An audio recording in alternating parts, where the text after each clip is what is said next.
सर्वांना नमस्कार. रुद्रदामिनी love स्टोरीचे 67 episode यापूर्वीच अपलोड केलेले आहेत.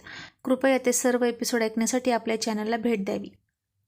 रुद्रनं दामिनीला मिठीत घेतली आणि तो मंदिराच्या पायऱ्या चढून प्रदक्षिणा घालण्यासाठी निघाला. आणि आता विशालने सुद्धा पद्मिनीला मिठीत उचलून घेतली आणि त्याच्या पाठीमागे तो चालू लागला. आता रुद्र पुढे आणि पाठीमागे त्याच्या काही अंतरावर विशाल होता आणि आईबाबांचं लक्ष मंदिराच्या गाभाऱ्याकडे होतं. आणि रुद्र पाठीमागे वळून पाहणार नव्हता, त्यामुळे कोणाला काहीच कळणार नव्हतं. रुद्र पायऱ्या चढून गेला आणि प्रदक्षिणा घालायला वळला. तसं थोड्या वेळात विशालसुद्धा त्याच्या पाठीमागे आला. त्याने सुद्धा 100 पायऱ्या पूर्ण करून रुद्रच्या पाठीमागे प्रदक्षिणा घालण्यासाठी गेला.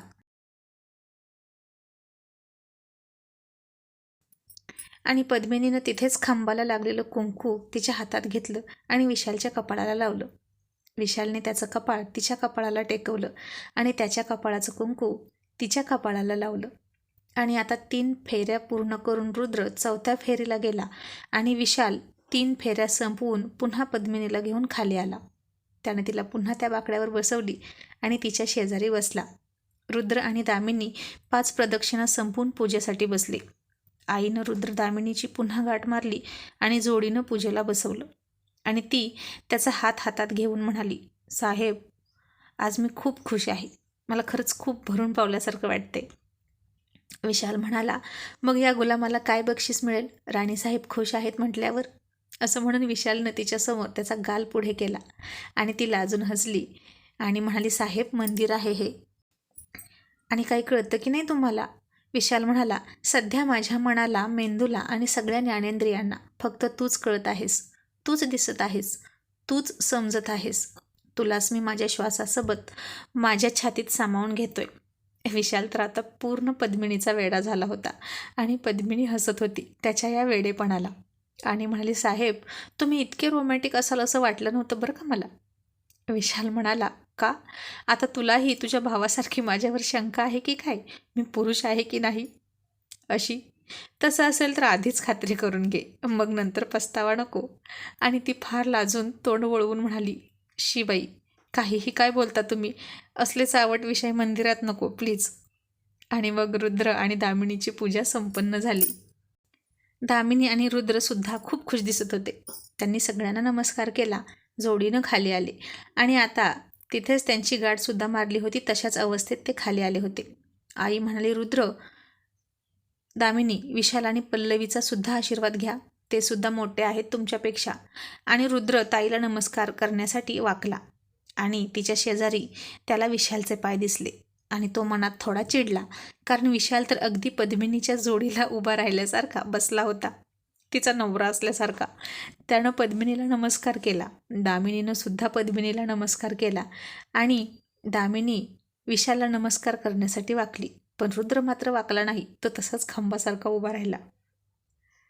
आणि पद्मिनी म्हणाली, रुद्र, साहेबांना पण नमस्कार कर, ते मोठे आहेत ना.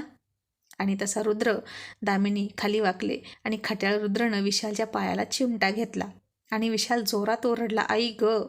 आणि रुद्र उठून म्हणाला, काय झालं साहेब, मुंगी चावली का पायाला? बघा ना, इथं किती मुंग्या आहेत. आणि विशालनं त्याच्याकडं चिडून पाहिलं. मग सगळे पुन्हा परतीच्या प्रवासाला निघाले.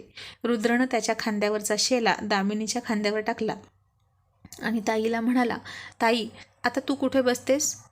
पद्मिनीनं दामिनीच्या चेहऱ्याकडे पाहिलं आणि आता तिचा चेहरा फार खुलला होता आणि ती म्हणाली, रुद्र, मी साहेबांच्याच गाडीमध्ये बसेन, कारण आता तुमच्या गाडीत मी बसलेलं मलाच आवडणार नाही. कोणीतरी खूप लाजतंय बाबा आणि मला कबाब हड्डी व्हायचं नाही. आता परत निघताना कोणीतरी खूप रोमॅन्टिक होणार आहे. रुद्र हसत डोकं खाजवत म्हणाला, काय ग ताई तू पण, आता आम्ही काही नवीन नवरा नवरी आहोत का? आणि ही दामिनीसुद्धा वेडपट आहे, उगीचच लाजत बसते. आणि पद्मिनी त्याला ओरडत म्हणाली, रुद्र, नवी नवरीच आहे ती, फक्त 2 महिने झालेत तुमच्या लग्नाला, आत्ताशी कुठे? तिच्याही काही इच्छा आहेत, आकांक्षा आहेत, जशा सगळ्या नवीन नवीन नवरीच्या असतात तशा. नवऱ्याबरोबर फिरावं, भटकावं असं वाटतं मुलींना, तर त्यात काय तिचं चुकलं? आणि तू उगीचच तिचा अपमान करतो आणि तिला बोलत असतो. जा गुपचूप आणि सतत ताई ताई करणं सोडून दे. कधीतरी दामिनी दामिनी असंही म्हण, म्हणजे तिला बरं वाटेल. आणि माझ्याकडे कमी लक्ष दे आणि बायकोवर जास्त लक्ष दे. आणि रुद्र आता गुपचूप गेला आणि गाडीत बसला. विशाल पद्मिनीसुद्धा गाडीत बसले आणि परतीच्या प्रवासाला लागले. आणि पुन्हा परतीचा प्रवाससुद्धा असाच रोमॅन्टिक होता. आता अंधार पडू लागला होता. आईबाबांना पुन्हा झोप लागली होती आणि पद्मिनी म्हणाली, साहेब तहान लागली आहे. आणि विशालनं त्याच्या हाताचा अंगठा त्याच्या ओठांवर फिरवला आणि तोच अंगठा त्यानं तिच्या ओठांवर फिरवला. तशी ती पुन्हा शहारली आणि खूप लाजायला लागली. आणि ती म्हणाली, साहेब मला पाणी हवंय. विशाल म्हणाला, अच्छा ती तहान लागली होय, मला वाटलं की. असं तो तिला बघत म्हणाला. आणि ती हसून म्हणाली, इतकंच वाटतं तर बोला ना रुद्रशी पटकन आणि करा लग्न. विशाल म्हणाला, तिथेच तर माझं घोडं पेंड खातंय ना. फिरून येऊन माझी गाडी रुद्रवरच अटकते. एकदा ऑपरेशन होऊ द्या, तुम्ही ठणठणीत बऱ्या व्हा, मग बघा आई स्वतः तुम्हाला मागणी घालायला येईल. तुम्ही तिला किती आवडला हे माहीत आहे ना. तिच्या तोंडून तुमचं कौतुक ऐकूनच कळत होतं सगळं. ती म्हणाली, हो ना, आईसुद्धा खूप चांगल्या आहेत, मला आवडल्या. विशाल हसून म्हणाला, आणि आईचा मुलगा तो आवडला की नाही आवडला. आणि पद्मिनी मुद्दाम म्हणाली, तो नाही आवडला. विशाल म्हणाला, अरेच्छा, मग असं कसं न आवडताच त्याच्याशी लग्न करणार. आता ती विषय बदलून म्हणाली, साहेब मला विचारा ना, माझं ऑपरेशन झाल्यावर माझ्या काय काय इच्छा आहेत. विशाल म्हणाला, बरं सांग, काय काय इच्छा आहेत तुझ्या, मी त्या सगळ्या पूर्ण करेन. आणि ती म्हणाली, सगळ्यात अगोदर मला की नाही पिक्चर बघायला जायचं आहे. आणि ही इच्छा तर मी रुद्रला बोलली आहे. नंतर मला हॉटेलमध्ये जेवायचं आहे. आणि नंतर समुद्रकिनारी बीचवर मनसोक्त भिजायचं आहे पाण्यात. आणि विशाल म्हणाला, मिस पल्लवी, तुमच्या या सगळ्या इच्छा मी पूर्ण करणार.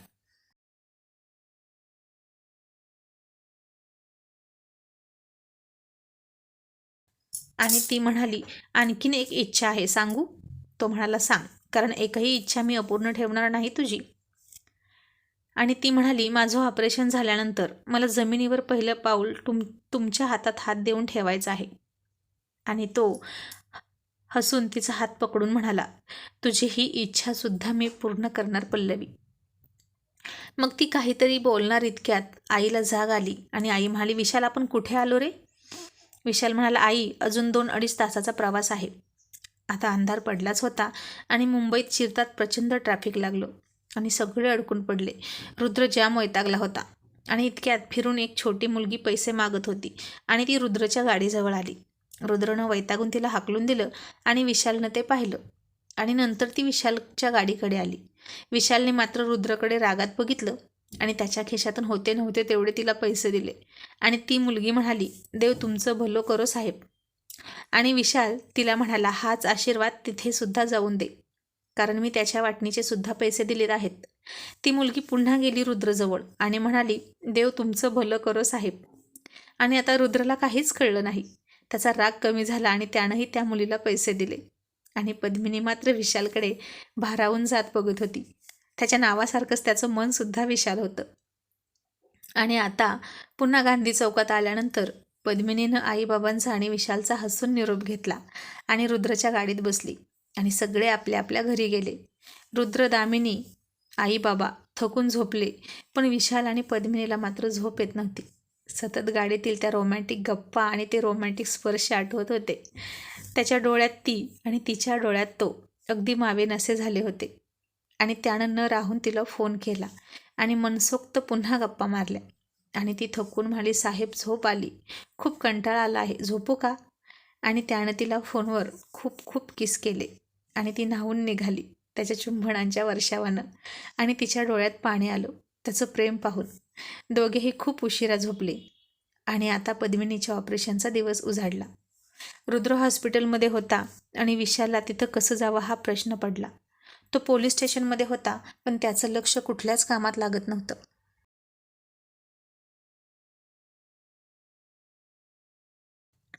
2 दिवसांनी वरिष्ठ अधिकाऱ्यांसोबत आणि मुंबईतल्या आणखीन पोलीस ऑफिसरची कमिशनरसोबत मीटिंग लावली होती. त्याची तयारीसुद्धा विशालला करायची होती, पण त्याचं लक्ष लागत नव्हतं. आणि त्यानं दामिनीला फोन केला आणि म्हणाला, दामिनी तू कुठे आहेस. ती म्हणाली, दादा मी घरीच आहे, ताईसोबत रुद्र आहे. विशाल तिला म्हणाला, पल्लवीला ऑपरेशनला घेण्याअगोदर मला बघायचं आहे तिला. आणि पद्मिनीला सुद्धा असंच वाटत होतं की एकदा विशालला बघावं. आणि दामिनी हॉस्पिटलमध्ये गेली. तिने काहीतरी बहाणा केला आणि विशालला तिथं बोलवून घेतला आणि विशालसुद्धा लगेचच वर्दीमध्येच हॉस्पिटलमध्ये गेला.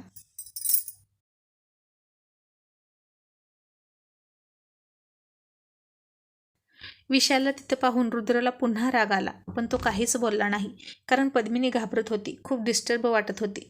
डॉक्टर तिचे BP चेक करत होते, समजावून सांगत होते, पण ते नॉर्मल स्टेजला येतच नव्हतं आणि म्हणून तिला ऑपरेशनला घेता येत नव्हती.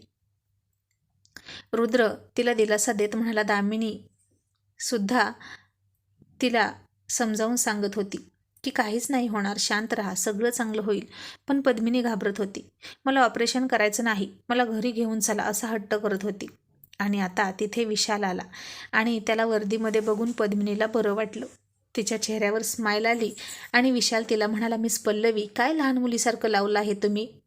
काय झालं? तुम्ही ऑपरेशनसाठी तयार का नाही? पद्मिनी म्हणाली, साहेब, मला भीती वाटते.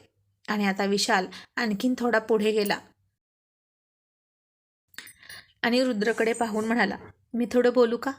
रुद्रने त्याच्याकडे तिरका नापसंतीचा कटाक्ष टाकला आणि म्हणाला, अग्निहोत्री साहेब, ती कोणाचंच ऐकत नाही.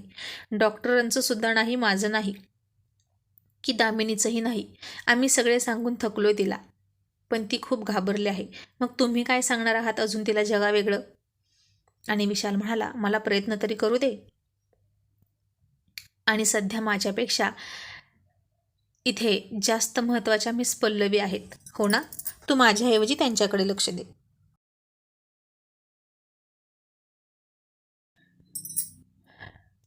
आणि त्या जशा तुझ्या बहीण लागतात तशा माझ्याही नातेवाईक लागतात. मला इथे दामिनीनं त्यांना समजावण्यासाठी बोलावलं आहे. मग मी बोलू का जरा? त्याचं काय आहे ना, कधी कधी मोठ्यांना मोठ्यांचं सांगितलेलं पटतं, लहान त्यांना समजवण्यात कमी पडतात. आता थोडा बाजूला होतंस का? असं विशाल रुद्रकडे बघून म्हणाला आणि रुद्र मागे सरकला. आणि विशाल पद्मिनीकडे बघून म्हणाला, मिस पल्लवी, काय होतंय? तुम्हाला नक्की कसली भीती वाटते? ती म्हणाली, मला ऑपरेशनची भीती वाटते. मला काही होणार तर नाही ना याची भीती वाटते.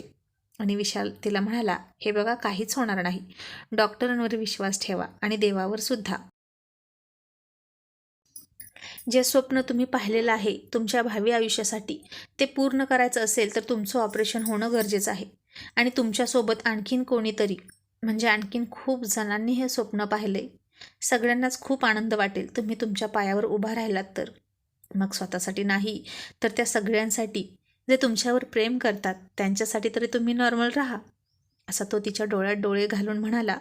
आणि रुद्रने हे सगळं तिथंच थांबून ऐकलं होतं, पण तरीही पद्मिनी अजिबात तयार होत नव्हती. आता विशालला वाटत होतं की तिला जवळ घ्यावं, मिठीत घ्यावं, तिचा हात हातात घेऊन तिला समजून सांगावं. आणि तिलाही कदाचित तेच अपेक्षित होतं. त्याच्या दिलासादायक एका प्रेमळ स्पर्शाने ती नॉर्मल झाली असती. पण रुद्र तिथून हलत नव्हता आणि दामिनीसुद्धा त्याला तिथून हलवू शकत नव्हती. मग विशालनं त्याचे खिसे चेक केले, पण त्यात एकही कागद सापडला नाही. आणि त्याला एक नोट सापडली 10 रुपयाची. त्यानं रुद्रचा डोळा चुकवून त्या नोटवर लिहिलं, आय लव्ह यू पल्लवी. हे ऑपरेशन तुझ्यासाठी नाही, माझ्यासाठी खूप गरजेचं आहे. तू तुझ्या पायावर उभा राहावीस हे माझं स्वप्न आहे. तू जर कायम अशीच व्हीलचेअरवर बसलेली दिसलीस तर मलासुद्धा अपंग असल्यासारखं वाटेल. मलासुद्धा पाय नाहीत असंच वाटेल. I love you so much. Please माझ्यासाठी तयार हो. असं लिहून त्यानं ती नोट गुंडाळून हळूच तिच्या अंगावर फेकली. आणि पद्मिनीनं रुद्रचा डोळा चुकवून ती वाचली आणि तिला खूप आनंद झाला.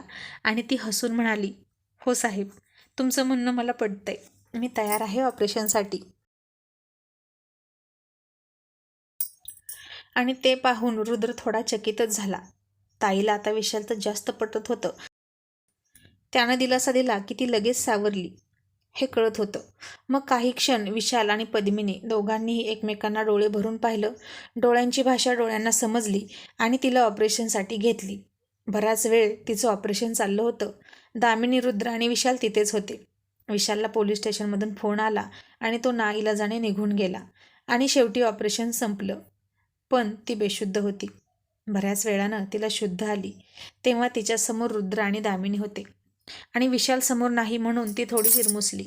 आणि डॉक्टर म्हणाले, मिस पद्मिनी, आता तुम्ही स्वतःच्या पायावर उभा राहण्याचा प्रयत्न करा. आणि हा क्षण पाहण्यासाठी सगळेजण आतुरलेले होते. रुद्र तिला म्हणाला, ताई माझा हात पकड आणि पहिलं पाऊल टाक. पण पद्मिनीला पहिलं पाऊल विशालच्या हातात हात देऊन टाकायचं होतं आणि ती पुन्हा म्हणाली, मला भीती वाटते. डॉक्टर म्हणाले, अहो मिस पद्मिनी, तुमचं ऑपरेशन सक्सेसफुल झालं आहे. आता घाबरण्याची काहीच गरज नाही. आता तुम्ही इतर लोकांसारखं चालू शकता, पळूसुद्धा शकता. पण पद्मिनी बेडवरून खाली उतरायला तयारच नव्हती आणि दामिनी म्हणाली, मला वाटतं अजून एकदा दादाला बोलवावं. आणि रुद्र म्हणाला, कशाला? आता त्याची काही गरज नाही.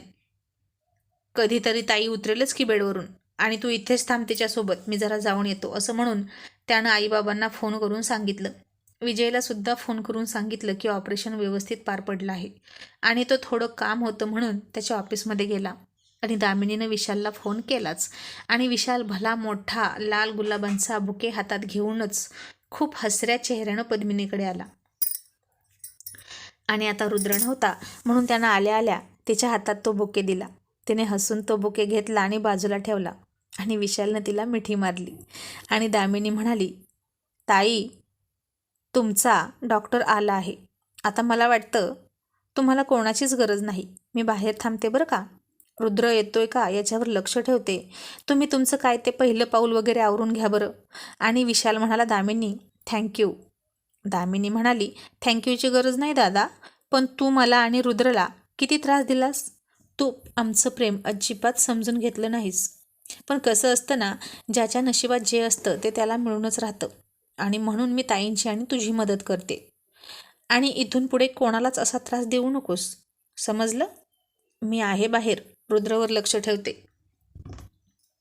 पटकन काय ते तुमचं संपवून घ्या, नाहीतर मला शिव्या पडतील. असं म्हणून ती हसून बाहेर गेली. आणि विशाल म्हणाला, बघितलंस पल्लवी, आता जाता जाता सुद्धा ही सौदामिनी मला टोमणे देऊन गेली. आणि पद्मिनी हसून म्हणाली, पण साहेब ती आपल्याला मदतसुद्धा खूप करते. ती आहे म्हणूनच तुम्हाला सहज इथे येता येतं आणि घरीसुद्धा. पण असं कुठपर्यंत चालणार. दामिनीचा आधार घेऊन आपण कुठपर्यंत खोटं बोलणार आहोत. तुम्ही रुद्रशी केव्हा बोलणार.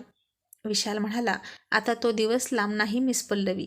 आणि आता असंच एकमेकांच्या मिठीत वेळ घालवायचा आहे आणि आयुष्यभर मिठीतच राहायचं आहे का. जमिनीवर चालणार की नाही तुम्ही. ती म्हणाली, मी तयार आहे अशीच तुमच्या मिठीत राहायला, पण तुम्ही तयार आहात का. रुद्र देखत मला मिठीत ठेवायला. आणि विशाल गप्प बसला आणि त्यानं हसून तिचा हात हातात घेतला आणि तिनं तिचं पहिलं पाऊल त्याच्या पावलासोबत टाकलं आणि तिला खूप आनंद झाला. 2-4 पावलं त्याच्यासोबत ती चालली आणि विशालने तिचा हात सोडला आणि ती तिच्या पावलांवर उभी राहिली होती. तिला तर स्वतःच्या डोळ्यांवर विश्वासच बसत नव्हता की ती चक्क उभा होती कोणाच्याही आधाराशिवाय. आणि तिने स्वतःभोवती 1-2 गिरक्यासुद्धा घेतल्या आणि ती खूप हसत होती. आणि इतक्यात तिथं रुद्र आला आणि घाबरून पाठीमागून दामिनी पळत आली. ती रुद्रला अडवत होती पण तो ऐकत नव्हता. आणि आता तिथे विशाल आहे. पद्मिनीनं तिचं पहिलं पाऊल त्याच्या देखत टाकलं की त्याच्या सोबत टाकलं हे विसरून पद्मिनी स्वतःच्या पायावर उभा राहिली आहे हे पाहून रुद्रला खूप आनंद झाला. दामिनीनं सुद्धा सुटकेचा निश्वास टाकला. विशाल आणि पद्मिनी लांब लांब होते म्हणून. आणि रुद्रनं धावत जाऊन तिला मिठी मारली आणि रडायला लागला. आणि आता विशालने मनात विचार केला की पल्लवीला डिस्चार्ज मिळाला की लवकरच आईबाबांना घेऊन पल्लवीला मागणी घालायला गेलं पाहिजे.